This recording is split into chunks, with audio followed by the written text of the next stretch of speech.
of the things which stayed out of my mind. And then every few months or few weeks, the people who were hiding us had decided that they could not hide us anymore because they were afraid for their own safety if somebody turns them in. So the underground had to find us another place.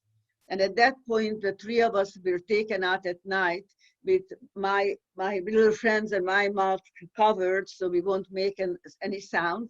And the three of us would be taken at night to the next place we were hidden.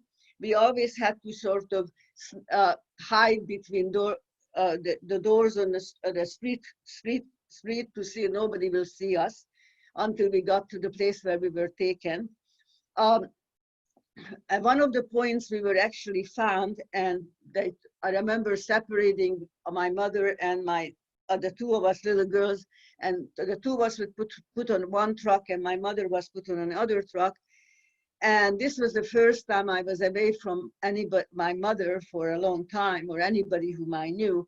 And I remember being very scared and very upset, and I was running a fever, and my stomach was churning, and I was the older kid, so I felt that I needed to watch my little friend, and I was about 3 at that point, or maybe 3.5, and she was a few months younger than me.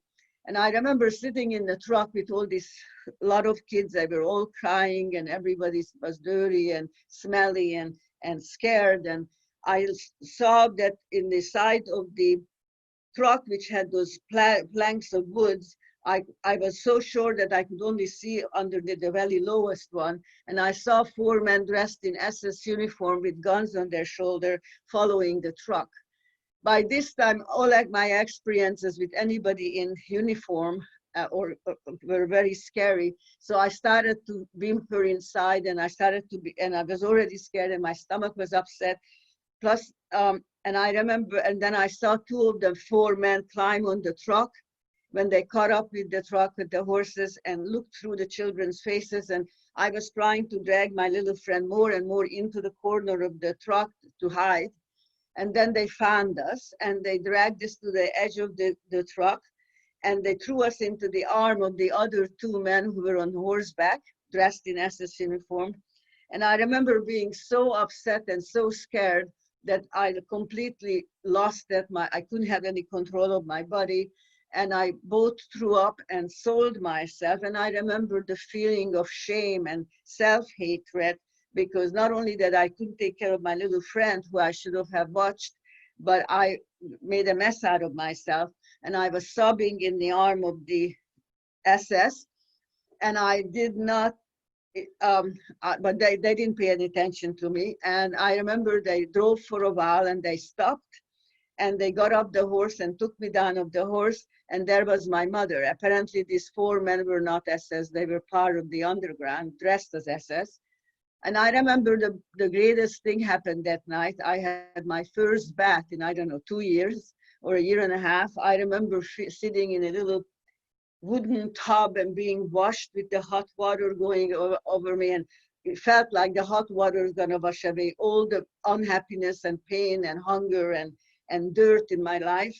I remember feeling the first time in, I don't know how long, clean, and not smelly and not dirty and not yucky. And I remember holding onto my doll even during the being washed. I was not letting that doll go for dear life. It was always in my hand. And my mother tried to wash the doll too, because it was also pretty dirty. And then I remember they put some warmer clothes on us, give us something hot to drink. I remember the feeling of warm water going down my throat, and how nice it felt. My entire body felt all warmed up and clean. And then we were put into a cellar, and that's where we were hiding for the rest of the time. This was just one other place afterwards. And I remember we were in a cellar in a corner where they had some kind of storage area where things were piled up. So when anybody would come in there, they would not see us. They would see the things piled up. There were sacks of potatoes and other root vegetables in sacks with earth, and it smelled like mildew, and it was always semi-dark. and there was very little light coming into the over there. And I also, there were a lot of bugs and spiders, and I was petrified of all those things. And also they had rodents, and I remember the rodents, the mouse and the rats would come and looking at us with these funny eyes and making the strange noises, and I was petrified. I don't know how many months we were there, or weeks. I remember being very sick. By this time, I was running a fever all the time, and my mother kept on trying to hide it by wiping my face when somebody came down to give us something to eat. We were not allowed to make any noise because people were living above us, and they should not hear us or making any more. We were not allowed to move around either. And then in 1945, it was March of 1945, the Soviet forces, Soviet army had come through Budapest, and they were liberating Budapest and Hungary, and the Nazis didn't want to have any witnesses left. So they did a house-to-house search, and they searched all the Budapest everywhere, and if they found anybody who was hidden, they dragged them to the Danube, tied 2 or 3 people together and shot them into the river with one bullet, wherever is the river was flowing the fastest. So when you looked at the Danube, there were dead bodies flowing everywhere. And we were at the end of the line, and it was about 3 or 4 o'clock in the afternoon at March, and it was getting cold, and it was really cold because they still have snow in March in Hungary, and we were not dressed. And I remember shivering.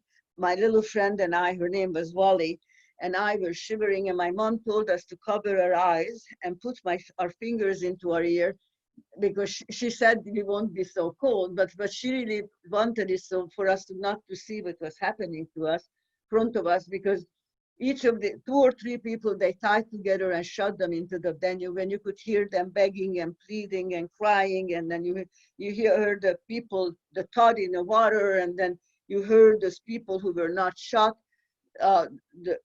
grasping for air and choking and then dying, and my mom didn't want us to hear that. So I didn't follow instructions very well. I was a little curious. I always sort of wanted to see what was going on. And I looked through my finger and I saw everything and I heard everything.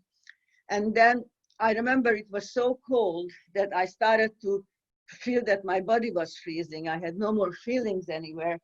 And then we got front of the line, and I heard this man saying to somebody, these are the last few and people, and the man came and wrapped the rope around the 3 of us.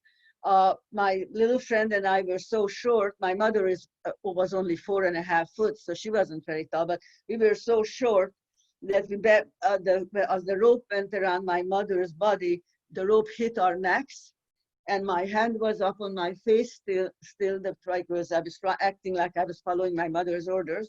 And so I was tied together with my mother, with my hand on my face, and I remember the rope going around our neck, and I remember couldn't breathe, and was totally,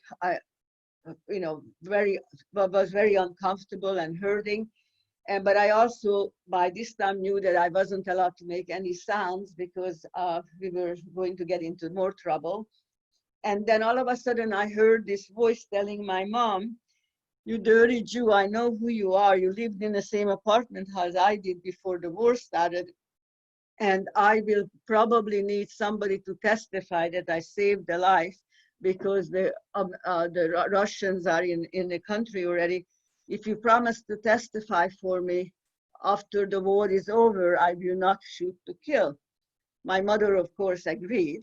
I remember the 3 of us, as we were tied together, we dragged a few hundred feet. I remember my foot hardly touched the ground as we were dragged because I was so tiny and so weak.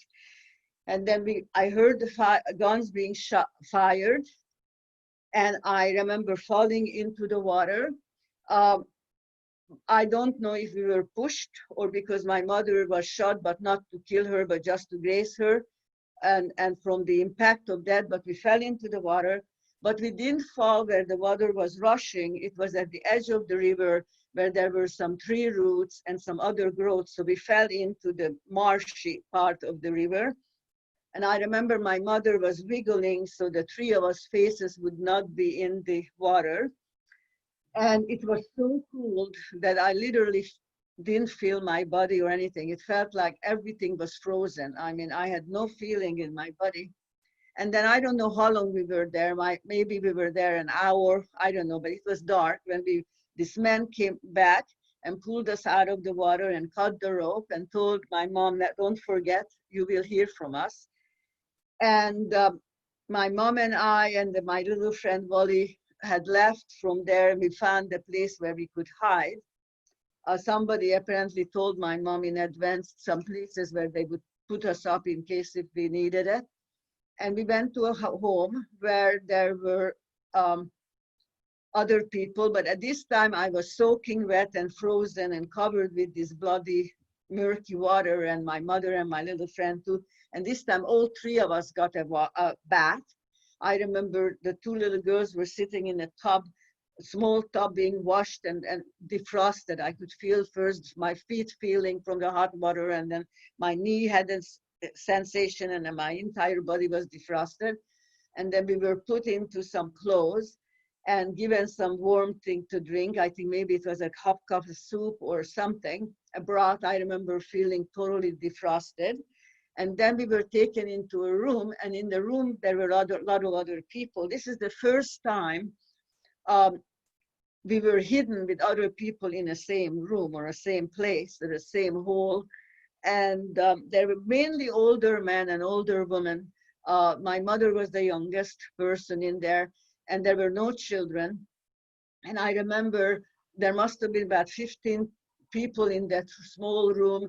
There was a smell of fear and a smell of unwashed clothes and dirty bodies. And I remember feeling gagging because of the smell in the room. And my mother found a little place in a corner for the three of us to be. There were no pillows or blankets and stuff. We were just cuddling on the floor. And we were there for a few days. And we got some food once a day, usually a piece of bread and maybe a cup of something warm to drink. And by this time, all of us were very skinny and very malnutritious. And I was very sick as well.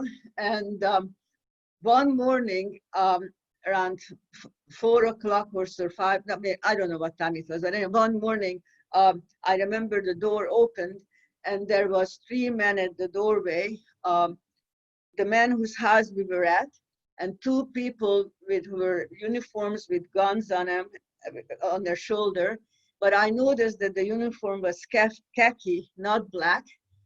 And I also noticed that in their head, they had a gold star with a band of red in the band. But I didn't realize that meant that these people were the Soviet liberating the service of the Soviet Union. I just saw 2 men with guns, and I started to whimper. And my little friend, who always did what I did, when I whimpered, she whimpered. So she came over there. She started to whimper too. So my mother tried to calm us down because she realized that these were the Soviet army and not the Nazis. But she also didn't want to bring attention to 2 little crying kids in a corner. So she put her arms out to trying to soothe us. When one of the soldiers realized that there were 2 little kids in the corner, and he came over there, I remember seeing the polished boots and the khaki pants and a jacket. And all of a sudden I saw a hand going into the pocket, and I was petrified.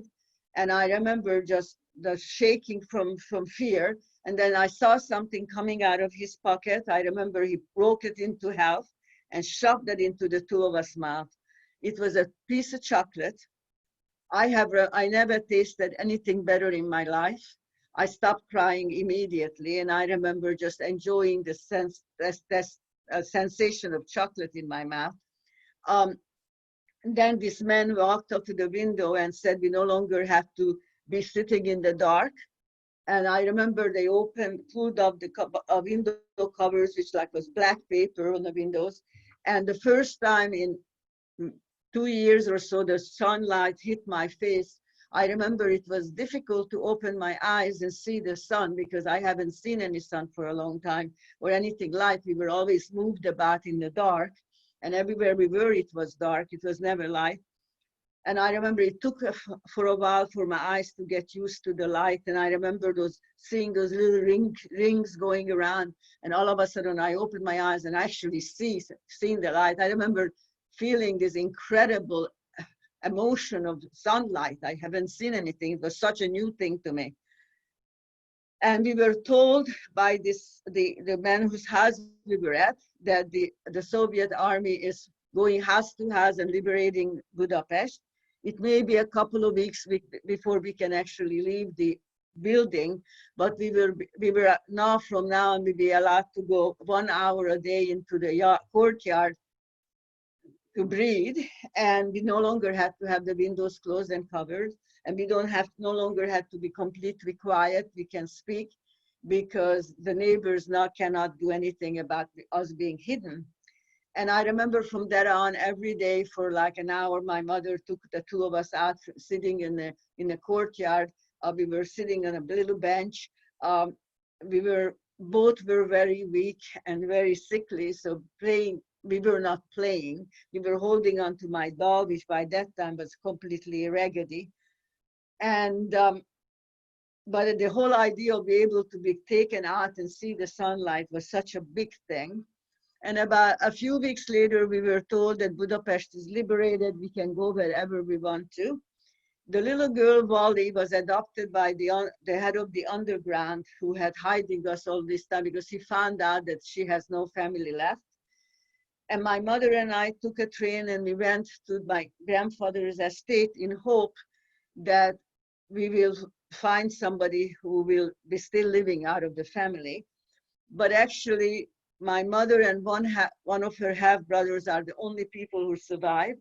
My birth father was murdered after my first birthday. After he escaped to see us on my first birthday, they made him dig his own ditch, shot him and buried him alive. And somebody was an eyewitness who told us about it. My mother's sisters, father, grandfather, all the nephews and nieces, everybody and her brother was already taken away and murdered in one of the concentration camps. The only person who survived is my mother's one brother. And we were off at the estate, staying with the same family who actually saved my life earlier when my grandparents were taken away, because the big house was taken over by the Soviet army as a headquarters. And in about a week or two after we were there, my mother received a letter, and she told me that she needed to leave me behind for a couple of days, and then she will come back with a surprise. The letter came from my birth father's best friend. Apparently, the two men had made a promise to each other that whoever will survive the war will make sure that the other person's family was taken care of. This man also was the eyewitness to my birth father's death, so he knew that my dad is not alive. And so he wrote my mom that he is willing to fulfill his promise to my dad, and he married my mother and adopted me. And then, meantime, my birth father's brother was a psychologist, and they had a conference with him, and he told my parents, my mom, that maybe I was in such a bad shape, because I was so sick and everything. I had malnutrition, and some kind of blood disease and some kind of infection. And the doctor said I may never live long enough for even to find out about everything truth. So they said not to tell me that this man wasn't my father. So my mom came back with this man, and he was introduced to me as my father. And I remember he was so sweet. He was a shorter man with black hair and black eyes, and he said to me, I heard about your doll, and I heard how dirty and it was, and how messed up it was, and so I got you a new gift. And he gave me a gift, and this was the first time I had a gift for 2.5, 3 years. And I remember so excited, ripping over the box. And while I did that, actually the first time in 2 years, I let the doll go out of my hand. And when I opened the box, there was another doll in there. And when I looked for my own doll, it was disappeared. Apparently, they picked it up and buried it because it was full of bugs and dirt, and they figured that maybe that's why I got so sick. We went back to Budapest with this nice man, and we moved into a 1-bedroom apartment in a place called Újpest, which is a suburb of Budapest, because my stepfather was a master craftsman in wood, and that's where all the craftspeople lived. And little by little, he added parts of the house on, so after a while, we had more than one room. And I went to elementary school, junior high, and part of high school in Újpest. I was not a happy kid. I was the only Jewish child, girl child anyhow, who was in that area. I stood out like a sore thumb. I also was very sick for a very long time. I was weak. I was running a fever. The doctors didn't think that I would even survive it. And little by little, they gave me broth and drinks. I remember couldn't even digest regular food for like a year. And I went to elementary school there, and I went to junior high. And I was a very good student, and I found out in a very early age that while I can read anything, I can't write anything because everything comes out backwards. Numbers and letters were all screwed up all the time. So that's how, as I mentioned it before, those years, nobody knew what was dyslexia. They thought that maybe this was something happened because of the war. And in 1955, I was in high school. And I remember we were in the assembly. Hungary was taken over by the Soviet Soviet government, and we were punished for being part of the German Empire. So we were occupied by the Soviets, and the communism was very strong and very oppressive. And because we were Jewish, that didn't help. And because my dad would not join the Communistic Party, that didn't help either. So we were always persecuted in a way. The house was being searched all the time. People were watching us all the time. We had to be very careful what we said or what we done. But anyhow, I was in high school, the first year of high school, and we were in the assembly, and they were talking about the Hitler era and the communistic era and what the communists stood for. And then one kid behind me said that the only thing Hitler made a mistake at is not to kill all the Jews. Now, I was 15 years old, and 15 years of hurt and anger and pain all came out at once. I am non-violent, and I have never been punished. I never been hit. But all of a sudden, I turned around and really beat this kid up. And I remember they told my mom that I'm going to be expelled from school because of my reaction. But I used my head, and I told them that they had telling me all these years that in a communistic era, you can't not watch who you are, but what you produce. I'm a straight A student, and this kid is an F who was saying that all the Jews should be killed, and that I've been helping her every single day so she will be able to pass her classes, and now I will be expelled because she wants me to be killed. And so they said, okay, well, I guess you don't have to be expelled, but I never got a good grade again as long as I was in Hungary, regardless how well I did in school. 1956, the Hungarian Revolution broke out in October 23rd, and we were hoping that the Russians would be pushed out of Hungary, but they weren't, no. And in December of 1956, my stepfather, my mother, and at that time I had two little half sisters. The five of us escaped to Austria. It took us 6.5 hours to cross the border in the middle of the December snow. We went to Austria, where we had signed up with the Red Cross and also with the Nyilas, which is an organization to help refugees. We spent 9 months in a displaced persons camp. In 1957, September 11th, we came to the United States because my stepfather had a brother living in Los Angeles. I've been living in Los Angeles ever since. I went to for 6 months into a school, East Los Angeles, where I live, Belmont High, to learn some English, an ESL program. Then I went to work at the age of 17 full-time. I went to school at night. First, I worked in a wholesale house as a shipping clerk. Then I was working in there in the office. Then when I was about 18 years old, I got a job at Cedars-Sinai Medical Center in cardiology. I worked there until I retired, pretty much, in 1949 from there, and then I worked in a cancer center. I earned two bachelor degrees, an art degree. I paint, sculpt, do ceramics, and I'm a silversmith. And I'm a hospital administration. I have 2 children and 2 grandchildren. And any questions?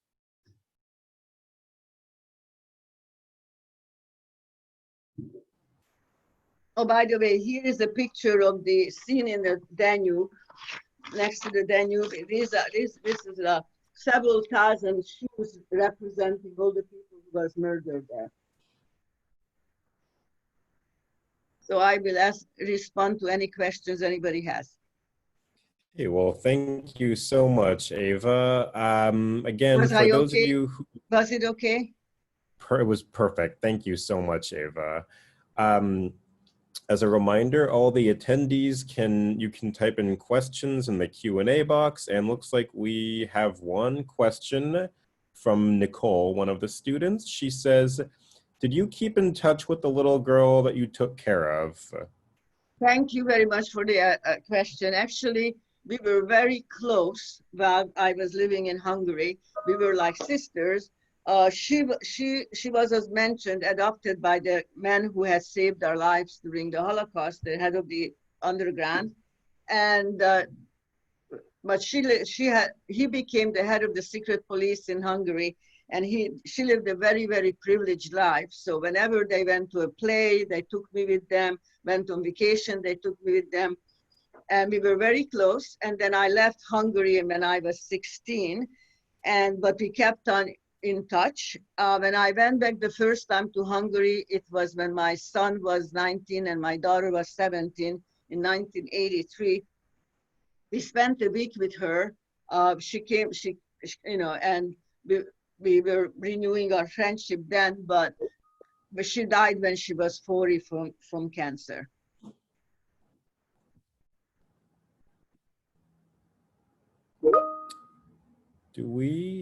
Let's see. Also, that was actually the teacher. I apologize. It doesn't matter. I know, I just wanted to. The answer is the same. Of course, I know. And of course, I thank you for bringing your students today. Do we have any other questions? I have a question for you. Eva, when did you start sharing your story? And growing up, did you ever discuss it with your mother? My parents were so damaged. My mother and my 96% of my family was murdered. So both my mother lost all her siblings except for one, and all her family except for one. My stepfather lost 10 siblings and all their family and all their kids. And then my birth father was murdered, and her sister and everybody. So my parents were very damaged. They could not talk about it, but on Jewish holidays like Rosh Hashanah or a high holidays or something, my mother would break down, and little by little I was able to get some things out of her, but I never really knew the complete story because they could not even talk about it. But I started to read about it and researched it, and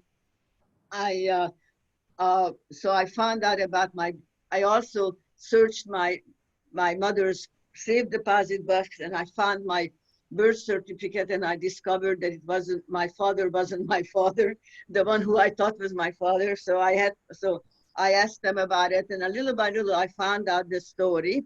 But we very rarely, as we said, we didn't talk about it much. My parents were so hurt and so damaged. They talked, it was always, whenever they brought up anybody in a family, it was always a bunch of trauma but little by little we heard some of the story. And then when the museum got to put where it is now at the Pan Pacific Park, the first director of the museum was somebody I knew from my community.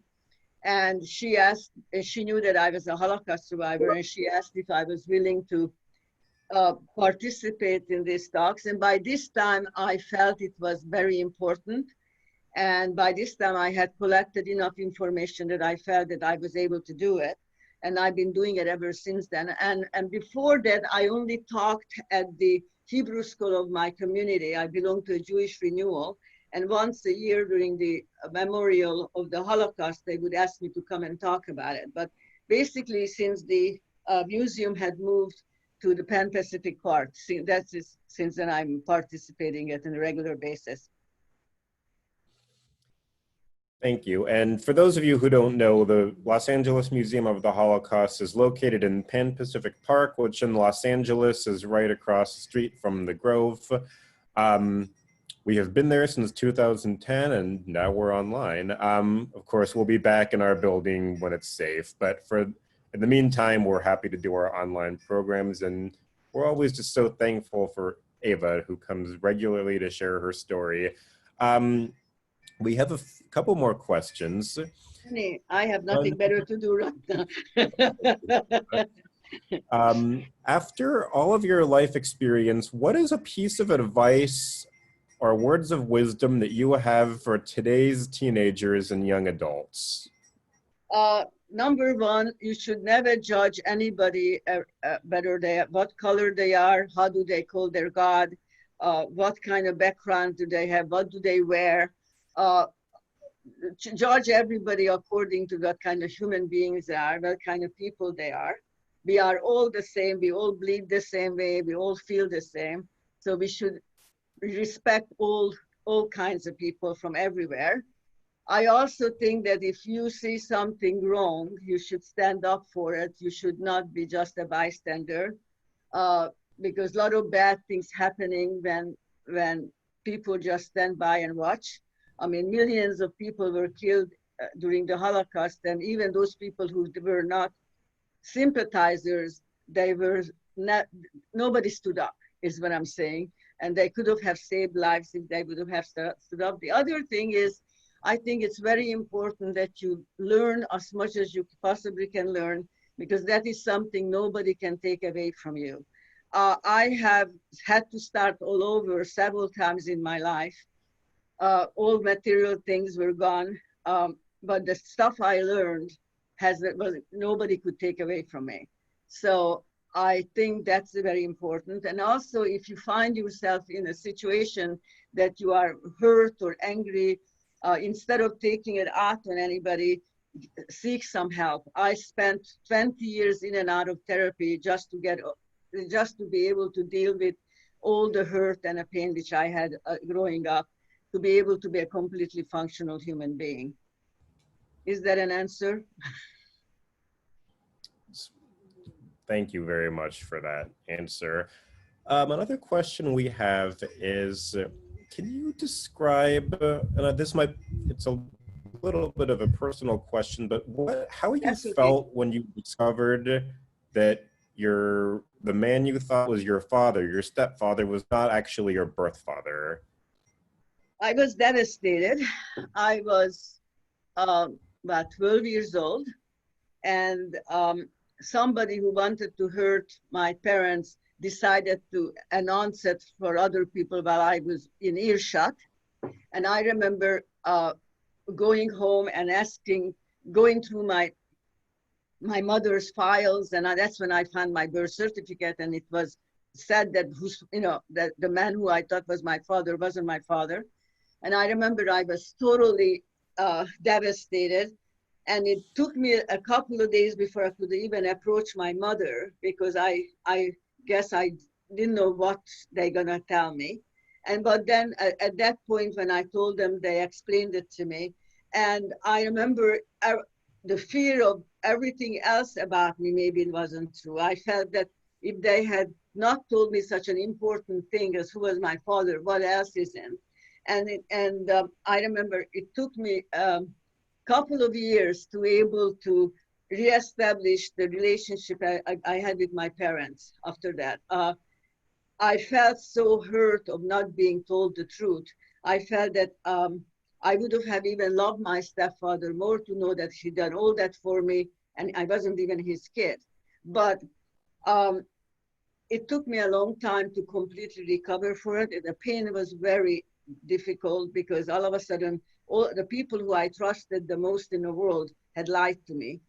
But I had never doubted that my father loved me or my mother loved me. I just remember it was like I had to start all over again emotionally to understand myself.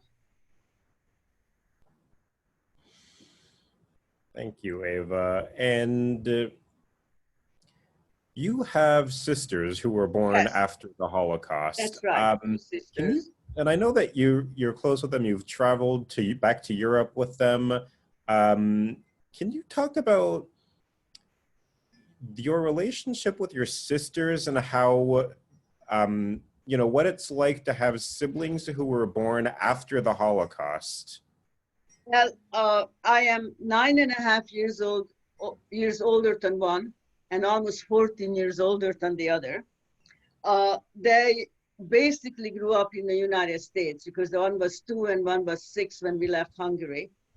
Uh, they, we love each other very much, but there is so much difference between our age, and we were never in the same time in the same place. I mean, I got married when I was 19. They were still in elementary school.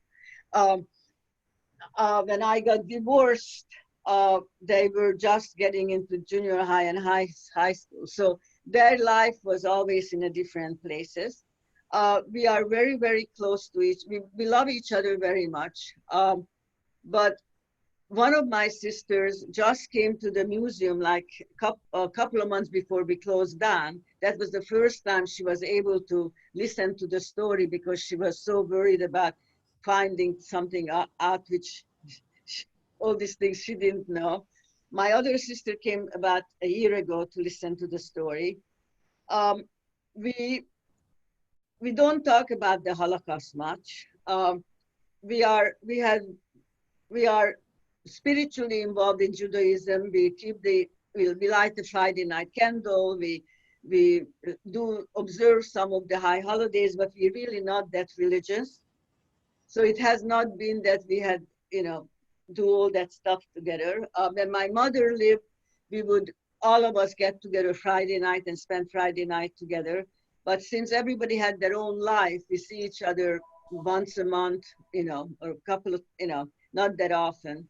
But we love each other very much, and we are friends. But it's not the same thing as we had the same it's almost like we had a completely different background. Does that make any sense? Yes, absolutely. Thank you. One more question. Have you gone back to any of the areas where you were in hiding? No, I didn't. Except for the Danube, when my sisters, when we went back 3 years ago together the first time, or 4 years ago, my two sisters insisted that I go and face my past, and we went back to see the monument at the river. That's the one I showed you before. Because until then I could never even do that. I just could not bring myself to it. But by the time I was growing up, nobody wanted to deal with it. So during the time I was growing up, my mother would go and bring some food to people, or I would bring some food to people. These were the people apparently who were hiding us, but nobody ever told me why. I didn't know those were the people who actually saved us until much later. People were just not talking about any of that stuff. I remember bringing little care packages to people, and even in the, and I just thought they were just friends. I didn't realize that those people had anything to do with saving me, except for that one person, the head of the secret police, who was my best, was Wally's stepfather. Him we got regular together close all the time. And then after the war, when I came to the United States and went back with my kids, by that time, those people who were in taking care of us during the Holocaust were no longer living. So I never saw the people again. Thank you so much, Eva.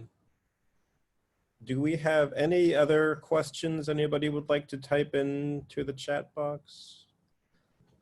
I'll give you another minute or so if anybody wants to type in questions, but in the meantime, I just want to thank you all for your attention, and thank you to our teacher who brought students here today. We really appreciate it. And I want to just remind everybody that the museum is closed for the time being, but you can always follow our website, www.lamoth.org.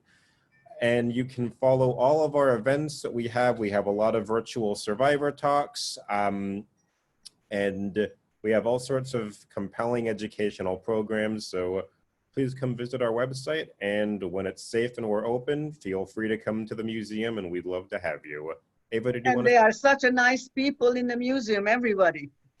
Well, we're also just so thankful for Eva. Eva, thank you so much for sharing your story. And again, you always, you do so much for the museum, for students, for our community, everything. We thank you so much. And I see here we're getting some comments from students and teachers are all saying thank you to you. So we thank you so much.